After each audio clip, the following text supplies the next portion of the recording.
देखो भाई, ज्योमेट्री में आप लोगों का स्वागत है। एक चतुर्भुज एबीसीडी के अंदर एक वृत्त अंकित है। ठीक है, A B B C C D और ए डी को पी क्यू आर एस पर टच करता है। ठीक है, एंगल बी 90 डिग्री है, ए डी 24 सेंटीमीटर है, 27 है, डी आर 6 है। तो वृत्त की परिधि क्या होगी? सर्कल की जो सरकमफेरेंस है वो क्या होगी आपको बताना है। ठीक है, मेंस 2018 का सवाल है। बड़ा ही गजब और बड़ा ही लग्जरी सवाल है। मज़ा नहीं आया तो पैसे आपकी झोली में वापस डाल दिए जाएंगे। ठीक है, शुरू करें, इजाज़त है। देखो भाई, तो हमने आपसे कहा, एक छोटी सी बात हमने आपसे पूछी कि भाई चतुर्भुज है। ठीक है, ये लो भाई चतुर्भुज बना लेते हैं। हमने बना दिया चतुर्भुज, कोई सा चतुर्भुज बना दो, एक चतुर्भुज बनाना है। और ये भाई गलत बन गया कि भाई यहाँ बना देते हैं। ये सर्कल है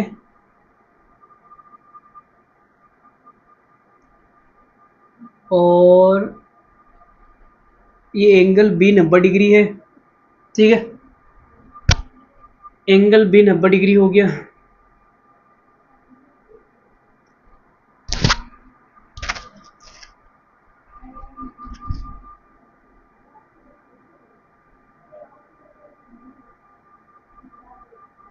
ये देखो भाई, ठीक है, कोई दिक्कत नहीं किसी को। ये हमारा ए हो गया, ये बी हो गया, ये सी हो गया और ये डी हो गया। अब इसने बोला पी क्यू आर एस पर टच करता है, तो ये पी क्यू आर एस। तो ए बी सी डी एक चतुर्भुज है और चारों भुजाओं को टच करता है, पी क्यू आर एस पर टच करता है। ठीक है, एंगल भी 90 डिग्री है। और क्या है? ए डी 24 है। ए डी कहाँ पे है भाई? A D, A D, A D, ये जो ए डी है पूरी 24 है। ठीक है भाई, ए बी 27 है, ए बी 27 है। ठीक है, डी आर कितनी है? D R 6 centimetre. D R, तो ये भैया जो डी आर है ये 6 सेंटीमीटर है।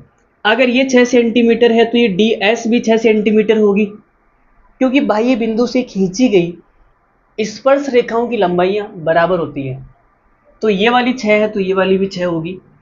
फिर इसने कहा कि जो ए डी है 24 है, ये पूरी ए डी 24 है। 24 में से ये 6 है तो बची कितनी? 18। ये 18 होगी। अब ये ए है तो ए से खींची गई स्पर्श रेखाएं बराबर होगी। अगर ये 18 है तो ये भी 18 होगी। अब सवाल में बोला है कि जो ए बी है वो 27 है। अगर ए बी 27 है जिसमें से ये 18 है तो ये 9 होगी। फिर तो बाह्य बिंदु से खींची गई बराबर होगी, ये 9 है तो ये भी 9 होगी। ठीक है, अब परिधि निकालनी है। तो भाई परिधि क्या होती है? परिधि वैसे हमारे मोहल्ले में भी रहती है, लेकिन उसकी बात नहीं हो रही है यहाँ पे। परिधि, वर्त की परिधि। ठीक है, वो तो मांगी लाल की परिधि है। तो 2 पाई आर, वर्त की परिधि होती है 2 पाई आर। ठीक है, तो आपने कहा गुरुजी आर का मान मिल जाए तो मज़ा आ जाएगा। आर का मान मिल जाए तो क्या आ जाएगा? मज़ा आ जाएगा। तो मैंने कहा भाई इसका सेंटर होगा कहीं ना कहीं, वर्त का केंद्र होगा कहीं ना कहीं। ठीक है, और ये इसकी त्रिज्या हो जाएगी, ये इसकी त्रिज्या होगी। ठीक है, तो आपने कहा गुरुजी बिल्कुल। तो स्पर्श रेखा और त्रिज्या के बीच में जो कोण बनता है वो 90 डिग्री का बनता है। आपको पता है नहीं, मुझे नहीं पता, लेकिन बनता है। स्पर्श रेखा और वृत्त की त्रिज्या के बीच में 90 डिग्री का कोण बनता है। ये भी वृत्त की त्रिज्या होगी और ये स्पर्श रेखा है तो ये भी 90 डिग्री का बनेगा। अगर 3 कोण 90 डिग्री के हो गए तो चौथा ऑटोमेटिकली 90 डिग्री का हो जाएगा।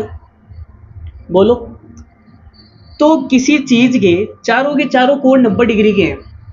अगर चारों के चारों कोण 90 डिग्री के हैं, इसका मतलब या तो वो आयत होगा या वो वर्ग होगा, स्क्वायर या रेक्टेंगल में से कुछ होगा। तो हमने कहा भाई ठीक है, मान लेते हैं कि स्क्वायर है या रेक्टेंगल है। रेक्टेंगल है, आमने सामने की भुजा बराबर होगी। ये 9 है तो ये भी 9 होगी, ये 9 है तो ये भी 9 होगी। स्क्वायर ही बन गया बेसिकली।